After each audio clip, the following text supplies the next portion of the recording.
नमो ब्रह्मण्यदेवाय गोब्राह्मणहिताय च जगद्धिताय कृष्णाय गोविन्दाय नमो नमः। कीर्तनं श्रवणं दानं दर्शनं चापि पार्थिवा गवां प्रशस्यते वीर सर्वपापहरं शिवम्। घृतक्षीरप्रदा गावो घृतयोन्यो घृतोद्भवाः घृतनद्यो घृतावर्तास्तामे सन्तु सदा गृहे। घृतं मे हृदये नित्यं घृतं नाभ्यां प्रतिष्ठितम्। घृतं सर्वेषु गात्रेषु घृतं मे मनसि स्थितम्। गावो ममाग्रतो नित्यं गावः पृष्ठत एव च। गावो मे सर्वतश्चैव गवां मध्ये वसाम्यहम्। इत्याचम्य जपेत् सायं प्रातश्च पुरुषः सदा। यदह्नात् कुरुते पापं तस्मात् सपरिमुच्यते। ఈ శ్లోకం అర్థం ఏంటంటే, బ్రాహ్మణులకు, గోవులకు, అలాగే ఈ లోకమంతటికి మేలు చేసే ఆ గోవిందుడికి పదే పదే నమస్కారాలు చేస్తున్నాను. గోవుల గురించి విన్నా, వాటిని కీర్తించిన, గోదానం చేసిన లేదా వాటిని దర్శించుకున్నా అవి మనలోని పాపాలను హరించి శుభాన్ని ప్రసాదిస్తాయన్నమాట. నెయ్యి, పాలు ఇచ్చే గోవులు నా ఇంట్లో ఎప్పుడూ ఉండాలి.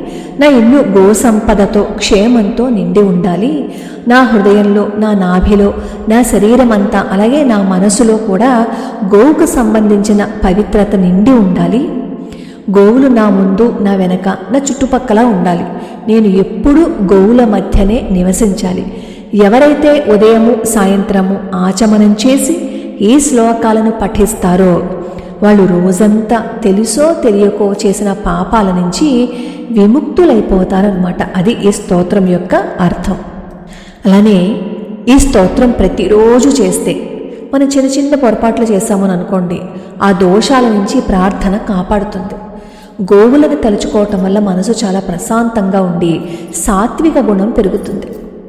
అసలు మనకి పురాణాలు ఏం చెప్తున్నాయి? గోమాత ఎక్కడుందో అక్కడ మహాలక్ష్మి ఉంటుందని చెప్తుంది కదా. మరి ఈ శ్లోకాల ద్వారా మనం గోమాతను స్మరణ చేసుకుంటున్నాం.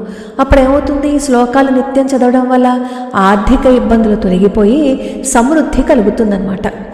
గోవును దర్శించటం, గోవు పాలు, గోవు నెయ్యి వినియోగించటం వల్ల శారీరక ఆరోగ్యం మెరుగుపడుతుంది. ఈ శ్లోకాలు మనలో సానుకూల శక్తిని నింపుతాయి. వేల కొద్దీ దానాలు చేసినంత పుణ్యం కేవలం గోమాతను భక్తితో స్మరించడం వల్ల వచ్చేస్తుందిట. మరి ఇంకెందుకు, మనం పూజ చేయలేకపోయాం, మాకు సమయం ఉండట్లేదు అని భయపడేవాళ్ళు, బాధపడేవాళ్ళు మీకు వీలైనప్పుడల్లా ఆవుకి గ్రాసాన్ని తినిపిస్తూ ఈ శ్లోకాన్ని చదువుకున్నారు అని అనుకోండి, ఆ ఇల్లు కళకళలాడిపోతూ ఉంటుంది. ఎంతసేపు చెప్పండి, ఒక్క నిమిషం శ్లోకం అంతే కదా. కాస్త కష్టపడితే నోటికి వచ్చేస్తుంది. సరేనా?